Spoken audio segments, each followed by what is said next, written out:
大家好，歡迎回到北歐老吳的美股頻道。今天是會員專享的周末漫談。我們先來看一下下周要出的哪些經濟數據。那麼比較重要的就是這個周二有一個非農數據，然後還有這個失業的相關的。周三有個原油數據，周四有個 CPI 數據，周五有個 PCE 數據。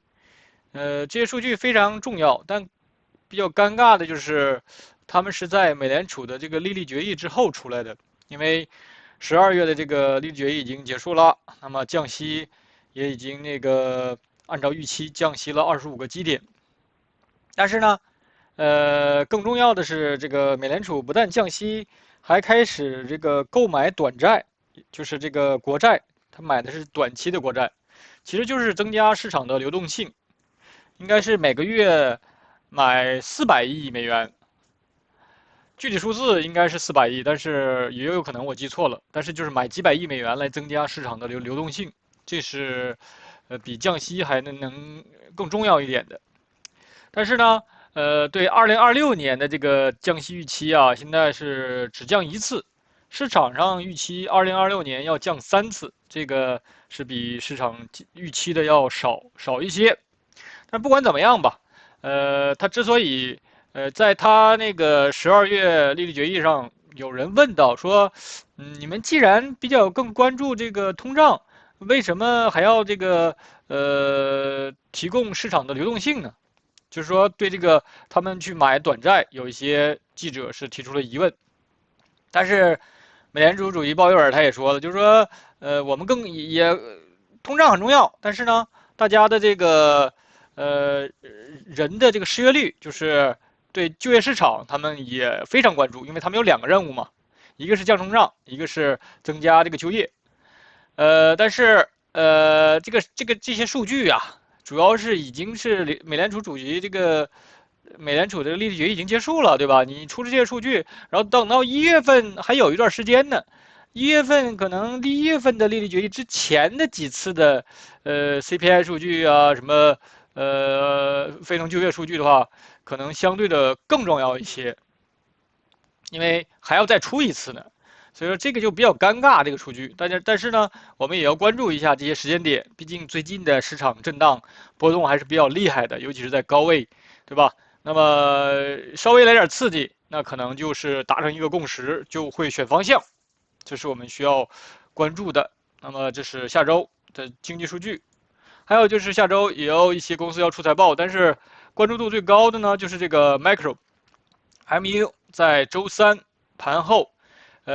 因為它最近也是這個閃存，因為它是做閃存的嘛，另外一個是之前朋友們有問過，是 STNK， 那麼這2個都是做閃存的公司，最近股價也是非常好，因為他們又要提價了，可能那個需求端比較這個強盛。所以說他們供需端這邊可能就是提價，那麼他們的股價也是非常好。那麼我們一會兒分析一下這個 MEU 的這個圖形，其他的話市場關注相對少一些，大家自己如果說有這些股票的話，可以自己看一下。我們來看一下我們要分析的這些標的，先看一下標普大周期。因為12月份已經進行了1周了，進行了2周了，對吧？現在是已經進行了2周了，那麼還有2周，因為聖誕節那周可能是美股的話，可能要休市個1天2天的，所以說交易日也不多了。那麼12月份能否出現一個是繼續在這裡包含呢，還是要能夠突破一下這個前面的高點，甚至是跌破一下前面的低點？對吧？它需要選擇一下，要麼往上選，要麼往下選。那麼現在在月線上它沒有這個明確的選擇，那麼這個頂分型是出現了，但是呢再選擇是沒有的。然後你看它這個 MACD 和这個快分線都開始偏弱，柱子的面積跟前面這個比較的話，如果是這樣的話，1、2、3段，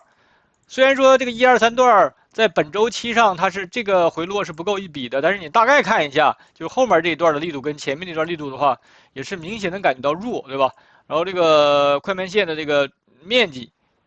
跟前面这个面积比，现在虽然说是比前面小，但是它需要结束。那整体来讲吧，你就直观上感觉后面的这个冲劲儿稍微差一点，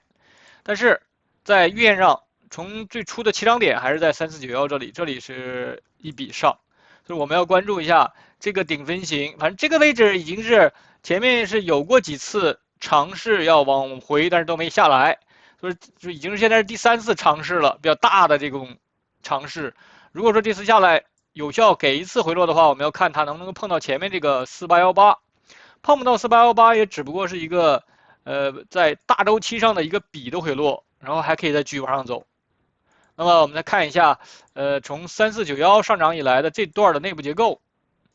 週線上3491上漲以來，這個結構我們已經比較熟悉，就是起漲點，也就是 A0。A 中樞 B 中樞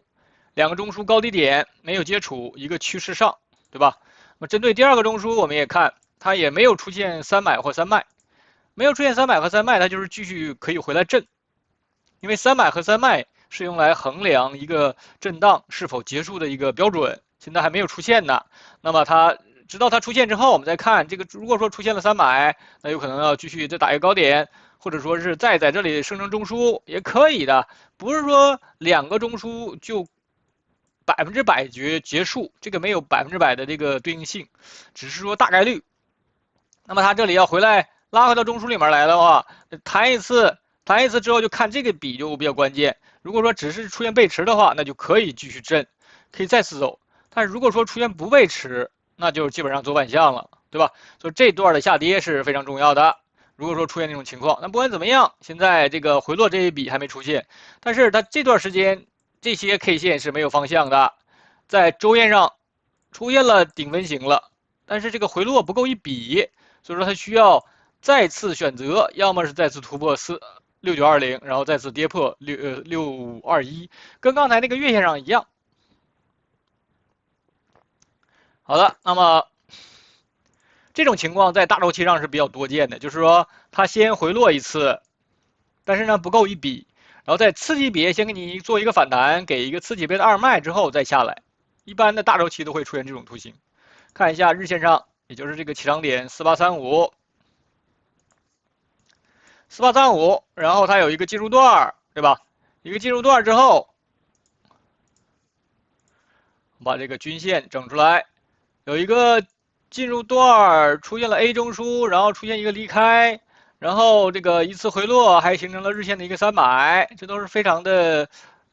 走的這個非常的技術，就是在我們用技術分析都能分析出來。我們當時分析過這個三買的，它當時回落的非常技術到 0.382，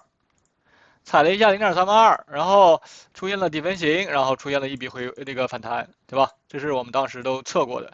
那麼現在就是它。因為這個在就是利率決議之後，12月11號，6930最高點，那麼嘗試過要突破6920，但是並沒有突破成了，並沒有突破成，只到了6903。那麼6903，那麼在週五又出現了一個頂分型，現在就是說你要麼是突破6920，那就會有希望出現盤整背馳了。盤整背馳，因為它之所以容易出現盤整背馳的原因，就是前面這段的這個力度太大，空間太大。它想要不背馳的話，那就要非常有力度。但是現在按照現在的這個狀況來看的話，看不到有這麼強勁的後勁兒，所以說它很有可能，如果說突破6920的話，就很容易背馳，就回來，然後在這裡做中樞，然後再看，那中樞也可以是一個擴展型的中樞，因為第一個中樞如果說是收縮型的話，那麼第二個中樞就容易出現擴展型的。一般擴張或者擴張啊，我想說的是擴張。一般出現擴張型的中樞的時候，操作難度是大的，因為擴張型的是這個它這個喇叭口，或者說傳統理論叫喇叭口，這個震盪區間越來越大，它這個操作難度是大的。那麼不論怎麼講，現在這個位置是一個不應該去追漲的位置，應該你要相對謹慎一點了。因為它如果說不突破6920的話，就是在這裡震，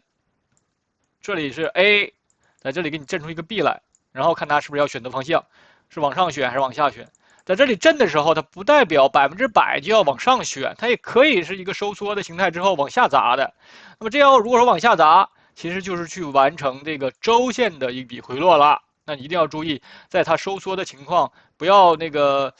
想當然的就覺得要往上走，它可以是往下選的。那麼如果說那樣選的話，我們就是能夠知道，因為它往下選的時候，它一定要帶力度的，往下砸的時候一定會帶力度，才能去砸破這個6521。那麼我們看一下最後這一段，最後這一筆，在日線上最後這一筆，在1小時上有一個很清晰的結構。這是這個起漲點6521，然後這是進入段，然後開始在這裡震，對吧？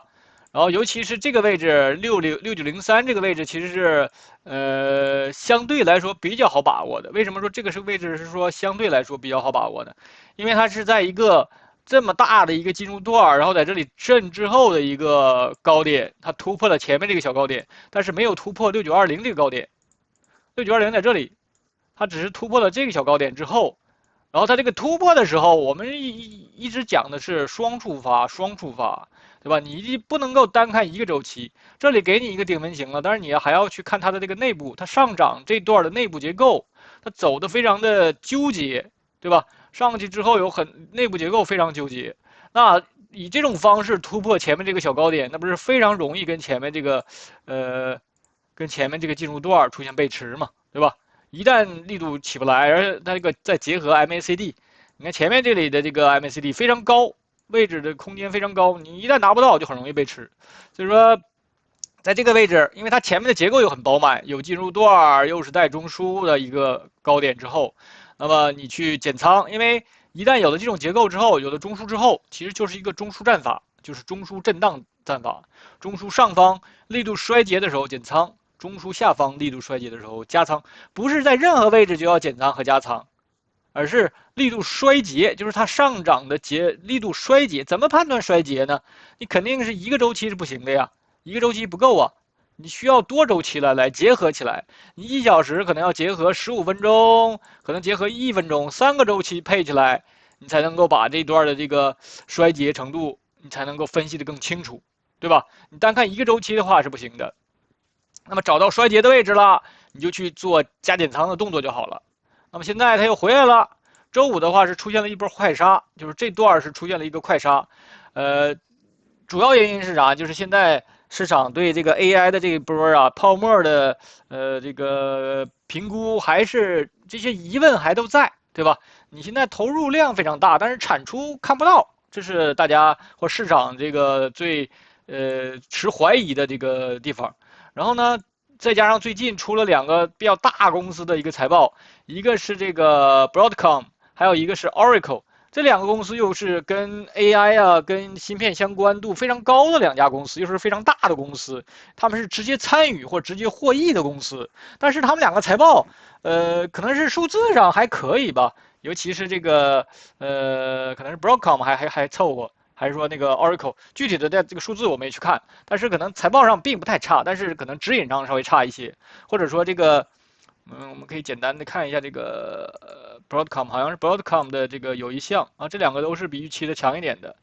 Oracle 的話，Oracle 的 revenue 是比預期的差的，对吧？所以說，一旦出現一點點，因為他們市場對他們預期是非常高的，非常非常高，那麼。再加上那個，在這個周五的時候，又出現了一些消息，說這個甲骨文就是 Oracle 他們對 OpenAI 的數據中心建設要推遲，說是要推遲到07年還是08年去。然後當時再加上那個 Broadcom 周五的一個財報的一個助推，是出現了一波快殺的。然後快殺之後沒過多久，又出現了一個這個反轉，就是當時快殺是在這裡。然後後來又是那個甲骨文又出來闢謠，說是謠言，並沒有出現推遲，然後市場又出現了一個下跌，那個反彈呢。但是在當下我們在做周五直播的时候，我当时說它是一個1、2、3段的一個下跌，對吧？這是而且是非常強勢或者說動能非常強的一個下跌。那麼這段的反彈沒有能力是不去做它的，你是可以做2買的，對吧？你寧可去做2買，你這種搏這個反彈，你需要非常強的這個去這個盯盤呢，你需要去這個很清晰的把握到它能够出现反轉的這段的這個結構，小周期裡面1分鐘那個結構是非常小的，你把握不了的話就做大周期。那麼在1小時上的話，它其實又拉回到這個中枢裡面來了，对吧？這是有一個中枢，我們當時說它如果說能踩到這個120和200小時均線的這個交叉的位置，在這個6780附近吧。如果能踩到這個位置附近的話，可能會得到一個比較有力度的支撐，然後看它這個反彈是拉回去，還是說給一個3賣之後往下走。但是它是選擇了直接就因為甲骨文出現辟謠之後，直接出現了一個反彈，這就說明做多的情緒還是有的，對吧？一旦這個基本面那邊或市場的這個消息出現了轉變的時候，立刻買盤又回來了。但是呢，現在這個1小時上，這是有一個1小時中軌的，它現在在這個中軌之下，還是偏弱。還是整體偏弱，所以說我還是建議，首先不要太这個重倉，也不要做多的話，不要太激進。畢竟在大周期上，我們一直說這裡是要做中樞之後，然後看它是不是要往上選，還是說是在這做中樞往下選，對吧？在這個位置相當於一個相對高位的位置，在做這個中樞震盪。那麼你等它震完之後再選方向的時候再進。可能更好一些。如果說你承受不住它這個，因為現在這個波幅還是比較大的。好的，這就是針對這個指數的一個分析。我們來看一下這個，现在這個下周要出財報的這個 MU。MU 的話，我們之前其實是分析過這個它的圖形的。我們看一下大周期上，它打了一個高點，把這個高點給它標注出來。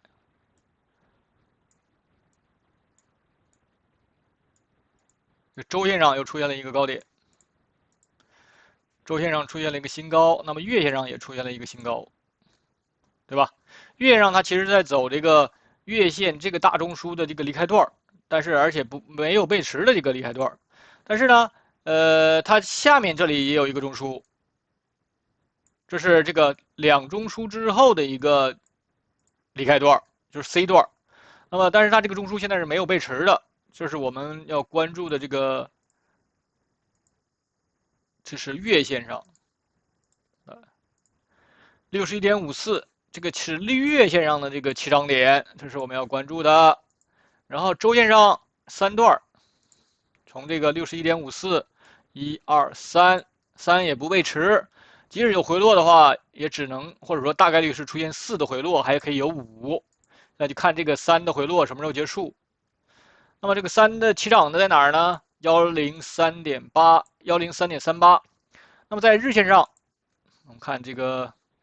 段落，這裡是有過一次回落，然後再上去，這是它日線上的一個表達。然後最後這段也成一筆了。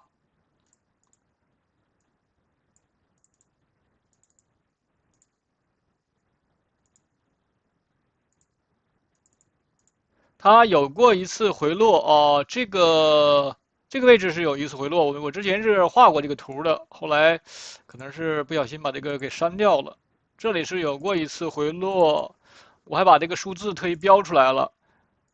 然後這裡有一波上漲，我們看一下它前面從103.38這裡，1、2、3、4、5、6、7，走了一個7浪上漲，然後這個出現一個大的回落，這個回落是碰到了前面的高點。碰到了這裡，造成了這裡出現了一個中樞，日線出現了一個中樞。那麼日線這個中樞出現之後，然後又走了一個離開，而且這個離開還突破了前面的高點，所以說這是一個非常相對飽滿的一個結構。這是一個103.38，一個1、2、3、4、5浪作為一個進入段。然後出現2次回落，構成中樞之後的一個離開，對吧？但是這個離開沒打出去，它這個 MACD 當時我們看做復盤的話 ，MACD 沒有出現明顯，它這個前面的這個升的高度比較高，後面這段雖然說這個漲幅也很大，從這個低點漲了將近40%啊，將近40%，但是雖然說空間很大，但是並沒有這個 MACD 上並沒有表達出來。也就是說，它的內部當時走的時候是有一些糾結的，雖然說又出了高點，那麼最近這個又出現回落了，對吧？那麼頂分型也有了，就看它是不是要回來，因為針對這個中樞還沒有出現300和3賣，你也可以測一下 MACD。现在看它在这个是周三盘后是不是要出这个财報之後，看它是不是要往下選呢？到0.5還是到0.18，甚至是拉回來就非常差了，16%啊，砸回到空間裡面，中枢裡面就16%的一個空間，對吧？那麼如果是不回來的話，就能給你一個3買再上去，它有可能就是在這個周三當天，比如說它周三當天來一個123到了這個0.018的位置，然後給你一個財報，盤後出財報可以回來，可以往上走，可以大概可能會出現這種情形。所以現在不好說它是往上選，往下選，但是說往上選的話，那就是相當於192.59沒結束。比如說前3天下周給你來一個橫盤，對吧？然後那個周四因為是財報的原因，給你來個大漲。但是呢，它這個 MACD 如果說還是不能夠有力度的張口往上走的話，也不過就是這段的一個延續。那麼如果說這個延續，內部沒有這個力度強的話，還是會出現背馳的。因為你要比較力度的話，是從這個103.38來比較，我們可以現在比較一下。雖然說現在是不夠一比的，就是說你比較力度的時候，一定是比和比較。然後線段和線段比較，因為從103.38到201，這是一個線段，這是由一個5比構成的一個線段。那麼後面這個的話，它現在是沒有線段的，對吧？後面從192.59到這個264的話，它只有1比，只有3折的話才構成一個線段。但是呢，它這個小周期上是有一些折線的。如果說我們現在先大概測一下空間的話，因為如果說比和比的話，它肯定是不背馳的，只有從這個位置測它才可能背馳。那麼這樣的話，我們會得到一個位置290，也就是說到290的話，這段的空間跟前面這個空間是一致的。那麼它這裡是有過一些折線，是1小時上是帶這個中樞的，帶這個回撤的，對吧？那麼簡單測的話就是290，如果說往上走，290的話，20%左右的一個空間，上下20%以內，如果說出現一個大幅震盪的話，這個空間相對還是比較大的。但是基本面是肯定是沒問題的，對吧？那麼有回落，你看前面這裡給你回落這麼深，還是一個買點的位置，它前面都是一個非常凌厲的以這種浪形的模式往上走。就是或者叫奔走中樞，這是針對這個 MU。那麼我們再看一下現在市場上關注度比較高的，比如說這個周五出了財報的一個博通。博通的話，我們只分析一下從這個日線的這個起漲點這裡138，它跟那個剛才那個 MU 你發現沒有很像，它就是一個浪形，1、2、3、4、5，一個5浪，一個進入段，然後在這裡震。但是它是拉回來了，它是因為財報的原因砸回來了，之前也是走得很高，跟那個剛才那個 MU 圖形非常像。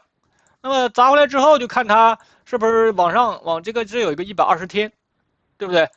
能不能夠踩一下120天？1、2、3、4、5、6，這是第7段，踩到120天之後再往上走，也可以再出高點的。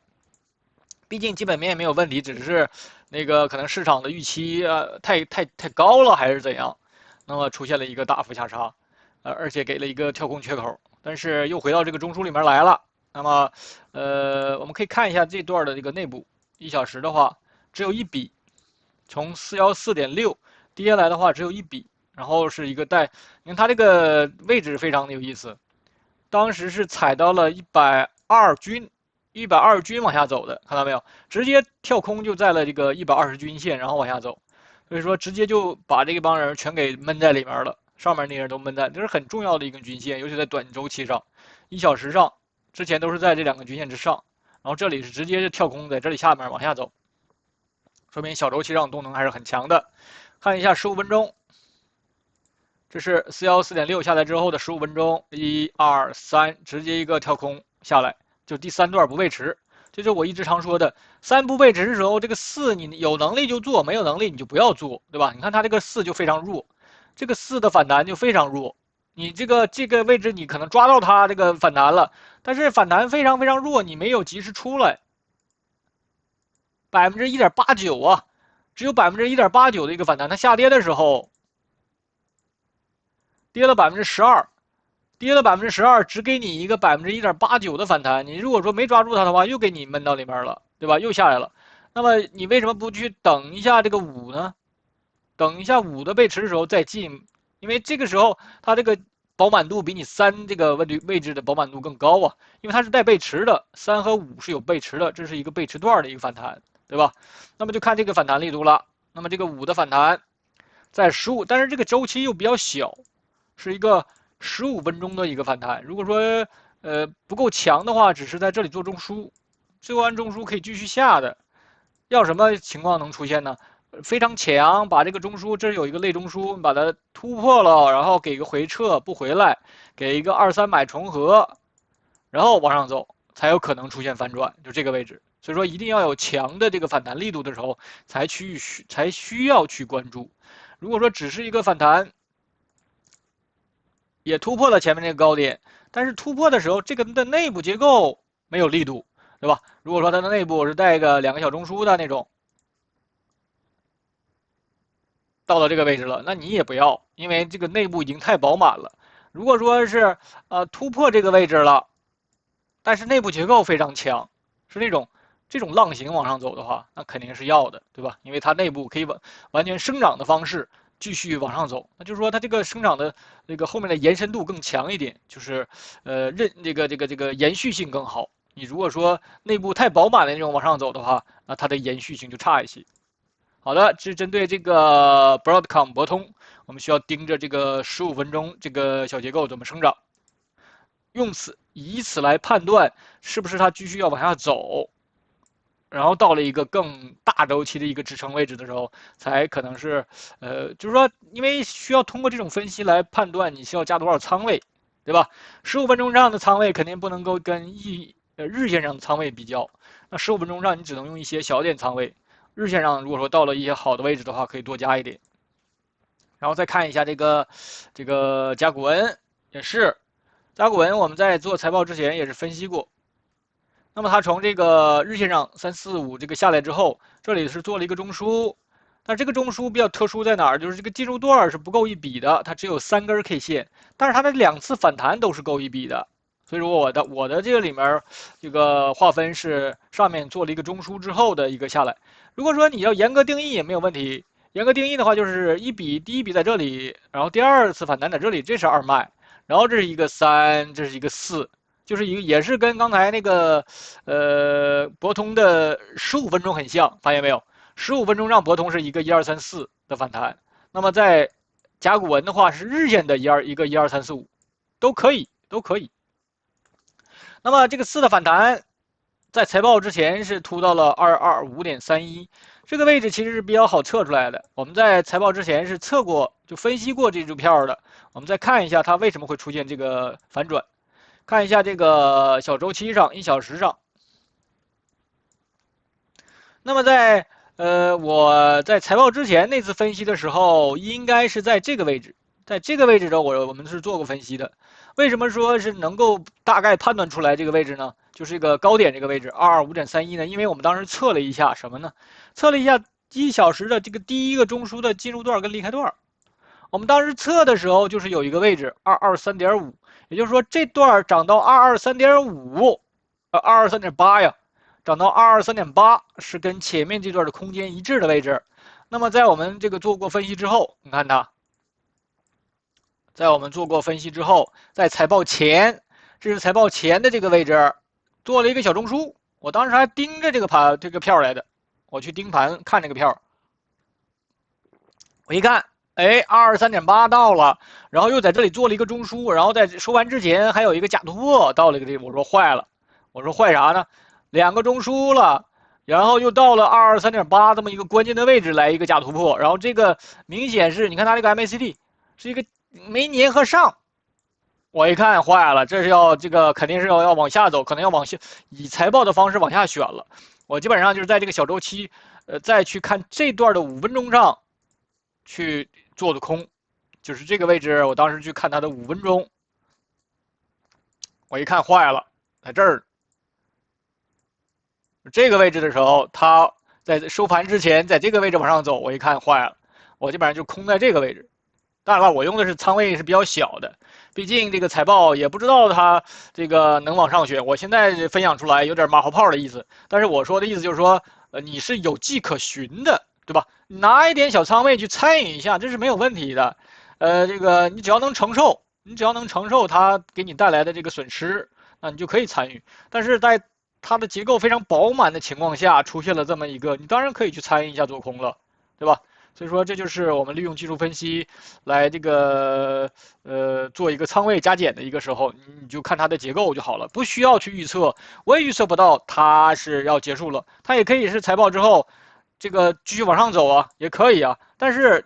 我們利用這個技術分析分析到了這些位置之後，它表達出來的是一個弱勢的一個狀態，那你就可以去嘗試嘛，對吧？沒有人能夠做到100%的一個正確的，這都是一個怎麼說呢？都是一個倉位的，你只能用倉位來這個判斷你的對錯，而不是說我能夠預測出來它肯定往下跌或者往上漲，只能說可能性或者個人傾向可能更大一點。這就是你在做交易的時候肯定是有一個個人傾向的，要不然你沒有辦法進出啊，對吧？好的，這是針對這個，那什麼時候可以在大週期上可以進呢？當然是最好是跌破這個前面這個低點了，再次跌破185.63。再次跌破185.63的話，就是出現了一個1、2、3、4、5。如果說你這個位置當成二賣的話，如果說前面這個當成中樞的話，那就是一個小 B 段，然後給了一個3賣之後，然後再出現一個盤整背馳。其實不管怎麼講，都要看這段的背馳的，對吧？也就是從這個2.53下來這個3段背馳，那麼這樣的話，這就進入背馳段了。如果說 MACD 也不能夠跟着往下走的話，當然是最好的。所以說一定要等這個，或者說更好的是等它跌破185.63之後再看它這個能不能夠進入背馳段。也就是它的那個，首先這個空間不能太深，那麼還有就是說它的內部結構，這段的內部結構要很飽滿。現在我看一下5分鐘上，或者說看一下1小時上有沒有一些相對多的結構，這都沒有結構啊。30分鐘上的話，30分鐘上勉強的可以，比如說這是當成進入段的話，這如果說進入段1次反彈2次反彈，可能再跌一次，30分鐘上才可能有結構，就是有進入段了，有構成中樞，然後一個離開，就是可能是進入背馳段了，對吧？然後再把這個前面那個低點185.65或63這個位置跌破的話，如果能夠把這個位置跌破，這個就是相對的飽滿結構了。那麼這個進入段跟離開段一比較，也是背馳的話，那你可能這個位置是可以嘗試進的，因為它可以結束了。它可以結束，就是前面這個大週期的背馳有可能結束了，對吧？這裡可能是往上繼續生長。所以說，可以盯着這個185.63什麼時候被跌破之後，看看嘗試一下。畢竟這個甲骨文跟這些OpenAI 了，還有這個英偉達，他們的這個關聯度都比較高的。我們再看一個這個Netflix，也是上周有朋友問，然後最近也是市場關注度也非常高，因為它收購這個時代華納的這個鬧劇，也不能說是鬧劇吧，因為特朗普的一個參與，或者說特朗普跟 CNN 的一個舊仇新仇舊恨，一個讓特朗普深度參與到這個收購案裡面來，因為時代華納那個 CNN 是時代華納的一個子公司，那麼之所以這個派拉蒙啊，就是甲骨文老闆的那個兒子的公司，就是甲骨文家族的公司吧，他們為什麼要收購這個時代華納呢？可能也是受到特朗普的影響唄，對吧？那麼如果說是 Netflix 來收購那個時代華納，那通不過監管的話，那也是沒用的。所以現在市場上有一種傾向是，時代華納跟這個 Netflix 解約，然後Netflix 可能得到一些賠償，然後最終還是由這個派拉蒙來收購。現在是市場中的一種傾向。那麼在圖形上，我們之前上周是分析過，尤其是在週線上，這是週線的起漲點16.27，這是一個中樞，這是第二個中樞。然后它这里这个114.47呀，这個反彈我是在我這裡是當成一個二賣的，所以說我是把這個結構看成一個結束的，從134.12來斷開。還有一個原因就是它的月線上是回落勾一筆的，從134.12跌到這個最低點，月線的是勾一筆回落的。雖然說它這個回落照比這個起漲點還是比較弱的，還沒到0.382呢，看到沒有？到89.1才是到0.382，現在其實是一個弱的回落。那麼週線上是三段，所以說我把它這個位置是認定成三段的回落。那麼這個三段回落的3的話是不背馳，這是我們之前測過的，對吧？已經到了1.618了。那麼這個反彈，因為它這個週期比較大呀，是週線的一個反彈，看你要不要嘛。你要的話，你就關注一下它能反彈的位置，碰不到前面的114.47的話，還只是一個4的反彈，然後等5，也就是我剛才說的，也是等待一個更飽滿的一個回落的時候，你再進。但是這個因為週期比較大，它這個週線上給一筆反彈，可能日線上要3段呢。那這個如果說有能力，當然可以做了。那麼日線上，我們看分析重點就是這個126.71下來之後，這是進入段做了一個中樞，然後還給了一個3段的一個離開。第3段我們之前也比較過一個力度，剛好有個關鍵位置就是 96.32， 就是這個是等比例，現在是有希望往回拉了。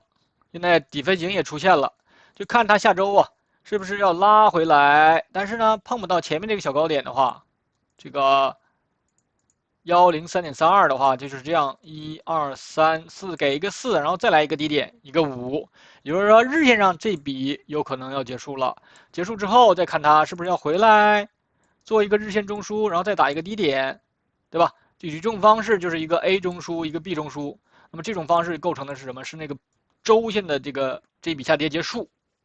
這筆下跌結束之後，我們再看它是不是要通過最後這個中樞進行一個中樞的一個擴張啊。對吧？它可以再拉回來擴張，然後往上走，然後出現週線上的一筆反彈，這才是週線那個，這個四浪反彈，這才是四浪反彈。那麼如果說出現四浪反彈碰不到這個位置，就是大概在115左右吧。然後這個位置如果說碰不到的話，那還要再往下走一個週線的第5筆的反彈，那個下跌。所以說它這一定是這個小周期的一個生長演化到這個大周期的一個結構變化，你才能知道它到底要怎麼選。但是現在短周期上肯定是偏弱的，你看它這個 MACD， 自從這個位置下來之後，自從這個位置開始跌破這個 MACD 的0軸以後，就非常的空啊，非常弱，每一個反彈都是一個做空，或者說你應該減倉的位置，對吧？現在一直在這個0軸以下呢，然後這個現在 MACD 的快慢線肯定還沒有背馳，這都已經很深了。但是這個柱子的是這裡是出現一個弱勢，就尤其這段反彈的時候，但是現在又開始這個面積又開始增大，所以說可能先收平，那有可能給一次反彈，對吧？彈一下，如果說沒有力度再回來，慢慢的把這個 MACD 拉到0軸這裡，那就可能在這裡做一個中樞。B 中樞前面是 A 中樞，做完中樞之後，可以往上選，也可以往下選。往上選的話，那就是做那個週線的這個四浪反彈；往下選的話，就是前面這個126.7的3的沒結束。所以說，只要92.35能守得住的話，就有可能會出現一個四浪反彈。如果說92.35沒守住的話，又被跌破了，那就是這個3沒結束。這就是在這個位置。所謂這個中陰段，就類似一個中陰段，就是在沒有出現明顯的方向的時候，它是可上可下的。這是針對這個Netflix。我們最後再講一個，這個昨天周五的時候出了一個消息，就是美國政府說是要對這個大麻股，就是這些跟這些大麻股相關的公司的這個監管要這個變得輕一些，造成了它的一個大漲。漲了44.13%，那麼它的整體結構，我們看一下，從這個3.51，這現在看的周期是日線，周線上的话，它是一個非常大的一個下跌。前面從這個，因為這個公司啊，很多都是加拿大的公司，他們是在美國也上市，在加拿大也上市。我們看的是主要是在美国上市的這個圖形，從最高的時候一直慢慢下來，對吧？最高是在多少？3000，不知道是因為它是有這個裂谷啊，還是說是出現？你看它這裡有個 S，就說明之前出現過裂谷分股，可能一股分成10股，或者说是 reversed， 就是那个10股变成一股，一个变稀或者变肥，或者是那个增股都可以。但是这个并没有明显的这个说明，但是有可能是，比如说原来是100股，现在变成那个100股变1股，或者说1股变100股，是这样。那么现在看它的图形，周線上的話，它這裡是有一個大幅的下殺之後，出現了一個最低點3.51。那麼3.51這裡是出現過一次反彈，然後又被砸回來了。這裡是一個潛在的周二賣，這是一個周二買，這是一個潛在的一個周二買。MACD 又拉回到0軸附近啊，這是一個非常典型的一波上升，回到0軸以上，然後一波回落，在0軸附近收縮整理，這是一個典型的二買的一個結構啊。如果說能夠企穩的話，這是一個非常好的一個二買。如果說真能起來的話，MACD 起來的話，那這個是再次突破23.2，那都是小菜一碟的，對吧？這就是在圖形上，如果說呢真能夠以0軸作為這個靠點。啊，再次到23.2，不突破的話也是到這個位置。突破的話，如果說有力度的話，可能空間就打開了，上面的空間打開，所以這是非常有潛力的。主要就是因為它的基本面的一個變化造成的。那麼在圖形上，我們看這個，這是一個已經出現一筆回落了，對吧？周線上出現一筆回落。那麼日線上的話，也是日線上這是一個陰跌的狀態，一直都沒有有效的反彈，這都是直到這個位置。那麼現在，如果說所有的這些是周線上的那個底分型，如果說能夠以這個為這個基礎的話往上走，那你需要這個張口要張起來，快賣線張口要張大，這是在一個跳空缺口上來的非常好的一個結構。1小時上，這是6.9，一個1、2、3，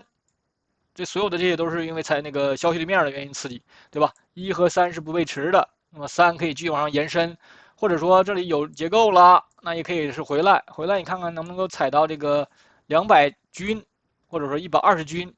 對吧？但是都碰不到前面的話，只是一個4的反彈，還可以有5。或者說在這裡做中樞也可以，然後可以繼續往上選。整體來講，就是這個，因為你看它這個也是出現基本面的變化，在這裡橫了一陣兒，然後一個往上走，都是在0軸以上往上走。那這種圖形或者這種公司，因為基本面的變化，這個尤其是這種比較大的這種變化的時候，那會帶來一些它的這個整體的業績上的一個轉變，這種是需要特別關注的，對吧？但是因為它的那個盤子比較小，它的這個整體盤子比較小，就說明它這個震盪比較大。你一旦倉位比較重的時候，可能就波動起來你承受不了。所以說可以先關注一下，如果說用點小倉位進場練一練、玩一玩，沒有問題。好了，這是針對這個 TLRY， 就跟大馬股。那麼其他跟這個其他的我們也可以簡單說一下。英偉達簡單說就是主要就說的是日線。那麼日線的話，從這個86.62的話，這是一個進入段，然後在這裡做了一個中樞，然後第9段我們也標出來了，就這段現在是第9段。但是呢，第9段之後，它並沒有出現一個快速離開這個中樞的結構，而是出現了一次反彈之後又拉回來了。那麼出現這個，如果說再次跌破這個169.55呢，就是這個周線的一筆延續。現在這個周線上從212跌到這個169，其實是已經滿足了周線一筆的，但是它也可以是跌破169.55，出現3段的一個背馳，盤整背馳之後，這就是滿足周線的一筆，然後可以看它是不是往上選，也可以的。所以說現在就關注它對這個169.55的一個這個回撤，或者說跌得深一點，踩到200天也可以，但還是出現一個盤整背馳，看它是不是往上選，對吧？就是往下來不是什麼壞事。這是針對這個英偉達。那麼帕蘭提爾也是，帕蘭提爾主要就是現在這個結構在66.12，現在還是日線，這個是一個123進入段，然後構成中樞，然後因為這個之所以這段的震盪這麼強烈，就是因為這個